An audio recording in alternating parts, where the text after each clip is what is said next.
اخلاق حسنہ کی بات چل رہی ہے، رضا بالقضاء، یعنی اللہ تعالیٰ کی طرف سے جو امور پیش آتے ہیں، بیماری، تنگ دستی وغیرہ، تو نہ دل سے حق تعالیٰ پر اعتراض کرے اور نہ زبان سے، یہ سمجھے کہ حق تعالیٰ حاکم بھی ہیں اور حکیم بھی ہیں، ولی اور ناصر بھی ہیں، اسی میں خیر ہے۔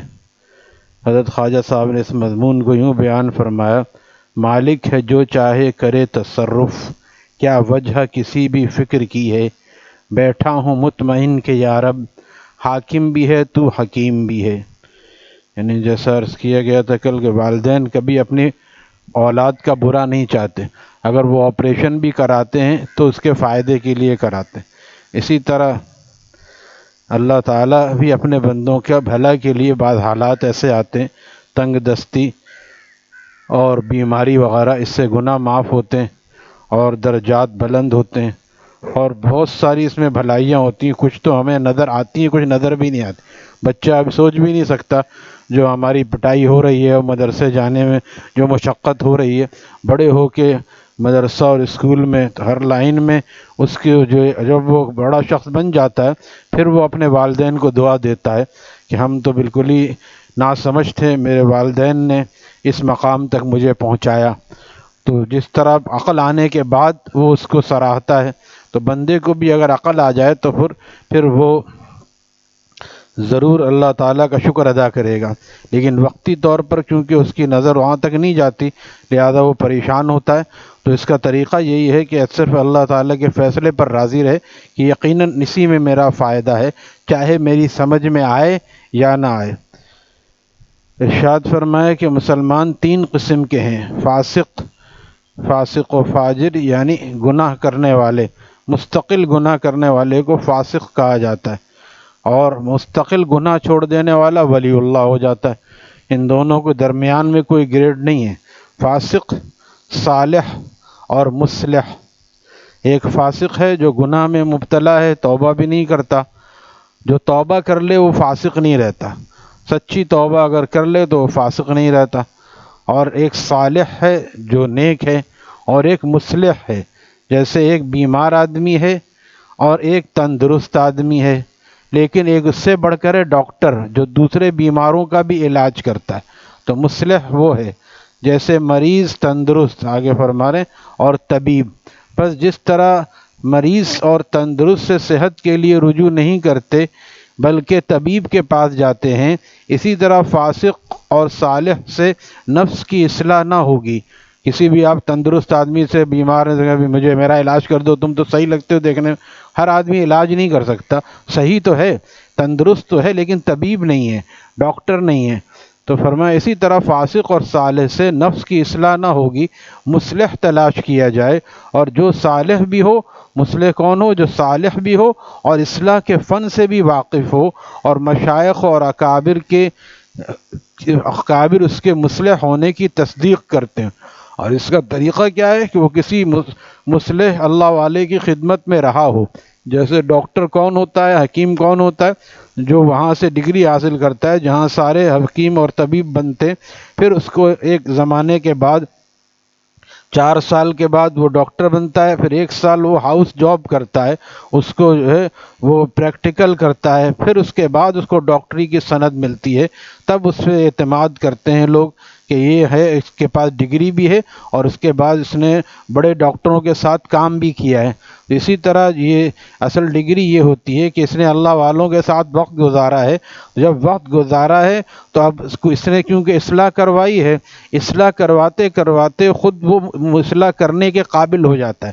جیسے پڑھتے پڑھتے طالب علم پھر ٹیچر بن جاتا ہے، کیونکہ اس کے اندر وہ علم آ جاتا ہے جو دوسروں کو پڑھا سکتا ہے۔ تو اس لیے تلاش کرنے کے لیے ضروری ہے، ہر ایک سے جیسے فتویٰ نہیں پوچھا جاتا، اس میں بھی 3 قسم کے لوگ ہوتے ہیں کہ ایک تو بالکل ہی جاہل، اور ایک کچھ پڑھا لکھا، جیسے دنیا کی تعلیم تو ہے لیکن وہ مفتی نہیں ہے۔ تو ہر دنیا کی تعلیم والے کتنے تبلیغ اور خانقاہ کی برکت سے کتنے دنیا کی تعلیم والے اب ماشاءاللہ باشرح ہیں، بعضوں کا چہرہ بھی پر نور ہوتا ہے۔ تو ہر ایک سے مسئلہ نہیں پوچھا جاتا، مسئلہ اسی سے پوچھا جائے گا جو مفتی صاحب ہوں گے۔ اسی طرح اس اللہ کے راستے کا مفتی کون ہوتا ہے؟ جو کسی شیخ کے پاس، اللہ والے کے پاس کچھ عرصے رہا ہو اور پھر اس نے اس پر اعتماد بھی کیا ہو۔ رہتے بھی بہت سے لوگ ہیں، ہمارے شیخ فرماتے تھے صحبت یافتہ بہت سے لوگ ہوتے ہیں، فیض یافتہ کم لوگ ہوتے ہیں۔ اس لیے فیض یافتہ لوگوں کو تلاش کرو جن کے عمل سے بھی ان کے شیخ کی خوشبو آتی ہو کہ واقعی جب یہ جس شیخ کا نام لے رہا ہے ان کا تو انداز یہی تھا، ان کا طریقہ یہی تھا۔ ارشاد فرمایا کہ وضو کی 14 سنتوں کو ترتیب وار میں نے طلباء کو زبانی یاد کرا دیا ہے۔ نمبر 1 نیت کرنا، وضو کی سنتیں۔ نمبر 1 نیت کرنا، یہ مستحب ہے، اور نیت یہی ہے کہ جیسے ہم نے نماز کے لیے ابھی تیاری کی تو وضو کر کے آئے ہیں نا، تو وضو کیوں کیا ہے؟ نماز کا ارادہ تھا، اسی کو نیت کہتے ہیں۔ اب کوئی کہ میں نے تو آج نیت نہیں کی تو وضو نہیں ہوا، نہیں، امام صاحب کے نزدیک یہی نیت ہے کہ وہ جب وہ وضو کے لیے یا کہیں ایسے کام کے لیے جا رہا ہے، عمرے کے لیے جاتا ہے تو آدمی وضو کرتا ہے، کوئی بھی اچھے کام کے لیے، تو یہ وہی نیت ہے کہ عمل اور نیک عمل کے مباح ہونے کے لیے آدمی وضو کرتا ہے۔ قرآن پڑھنا ہے تو پہلے وضو کرتا ہے، بسم اللہ پڑھنا، وضو سے پہلے بسم اللہ پڑھنا۔ اور ہمارے حضرت والا نے ایک روایت فرماتے تھے، اور یہ روایت مولانا منظور نعمانی صاحب نے معارف الحدیث میں بھی نقل کی ہے کہ نبی علیہ السلام نے حضرت ابو ہریرہ سے فرمایا، اور ابو ہریرہ رضی اللہ تعالیٰ روایت کرتے ہیں کہ جس وضو سے پہلے یہ 2 لفظ پڑھے جائیں، بسم اللہ والحمد للہ، تو جب تک اس کا وضو رہے گا جب تک نیکیاں اس کے لیے لکھی جاتی رہیں گی۔ اس کے علاوہ بھی اور بھی بسم اللہ العظیم اور اس طرح اور بھی طریقے ہیں، لیکن صرف بسم اللہ الرحمن الرحیم پڑھ لے تو یہ بھی ٹھیک ہے۔ نیت کرنا، بسم اللہ پڑھنا، دونوں ہاتھ گٹوں تک دھونا، یہ بھی سب کرتے ہیں۔ مسواک کرنا، اس میں اکثر کوتاہی ہے، اکثر نمازی مسواک کا اہتمام نہیں کرتے، اہتمام سے ہوتا ہے۔ مسواک کا اہتمام اور اذان کا جواب دینے کا اہتمام، یہ 2 کام اگر آدمی کر لے تو دونوں میں کتنی بڑی فضیلتیں ہیں اس کا ہمیں احساس نہیں ہو۔ ہمیں جب پتہ چلتا ہے اذان ہو رہی ہے اور ختم ہو رہی ہے، ہم دعا پڑھنے کی کوشش کریں، دوسرا السلام علیکم، اب وہ آدمی جواب دے یا اذان کا جواب دے، پتہ چلا کہ صاحب اذان کا جواب نہیں دیتے، اور اکثر نمازی بھی نہیں دیتے، اس کو ایک غیر ضروری کام سمجھتے ہیں۔ جو یہ سنت ہی غیر ضروری رہ گئی، باقی فیشن بھی ضروری ہے، بال بھی ایسے ہونے چاہیے، گال بھی ایسے ہونے چاہیے۔ سنت کا اہتمام یہ ہے کہ مسواک اہتمام کے ساتھ ہمارے پاس ہو۔ آج کل تو گلی کوچوں میں، مسجدوں میں بھی مل رہی ہے، مارٹ میں بھی پیک والی مسواک ملتی ہے، اور کسی کو کوئی بعض لوگ کہتے ہیں ہم مسواک کرتے ہیں تو ہمارے مسوڑوں میں سے خون آتا ہے، وہ نرم والا لے لیں۔ زیتون کی مسواک کالی رنگ کی جو ہوتی ہے وہ اتنی نرم ہوتی ہے کہ منہ میں رکھنے سے بالکل نرم، اور مقصود اس سے دانت صاف کرنا نہیں، سنت کی اتباع ہے۔ دانت تو صاف ہوگا لیکن اثر سنت کی اتباع ہے۔ اس کے علاوہ برش بھی کرے، تو مسواک کا اہتمام کم لوگوں میں ہے، تو مسواک کے اہتمام سے جیسا کہ حضرت شیخ نے لکھا علامہ جلال الدین سیوطی رحمہ اللہ تعالیٰ کے حوالے سے کہ چرس اور بھنگ اور نشے میں 70 نقصانات ہیں۔ ظاہر سی بات ہے نمازی طبقہ تو یہ سب نہیں کرتا، لیکن سب سے بڑا نقصان اس کا یہ ہے کہ مرتے وقت کلمہ طیبہ یاد نہیں آتا۔ اگر ایسا کوئی جاننے والا ہے تو اس کو بتانا چاہیے۔ اور اس کے برعکس مسواک میں 70 فوائد ہیں، من جملہ ان کے منہ کو خوشبودار کرتی ہے۔ مسواک منہ کو خوشبودار کرتی ہے اور اللہ تعالیٰ کی خوشنودی کا سبب ہے، آنکھوں کی روشنی کو تیز کرتی ہے اور بلغم کو قطع کرتی ہے، حافظے کو تیز کرتی ہے، اور 70 فائدے علامہ جلال الدین سیوطی رحمہ اللہ تعالیٰ نے شعب الایمان میں لکھا ہے۔ اور اس میں سب سے بڑا فائدہ یہ کہ مرتے وقت کلمہ طیبہ یاد دلاتی۔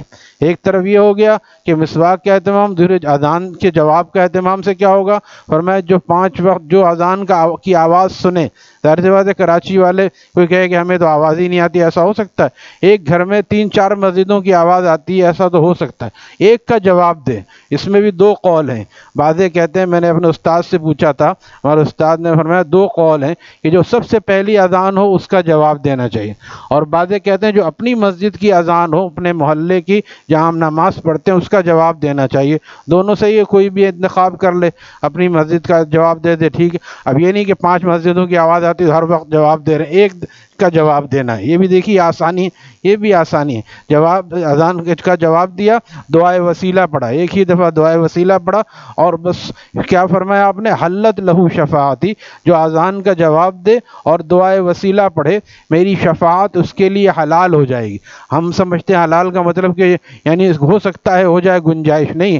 حضرت مولا علی قاری اس کا ترجمہ کرتے ہیں ای وجبت لہو شفاعتی، میری شفاعت اس کے لیے واجب ہو جائے گی۔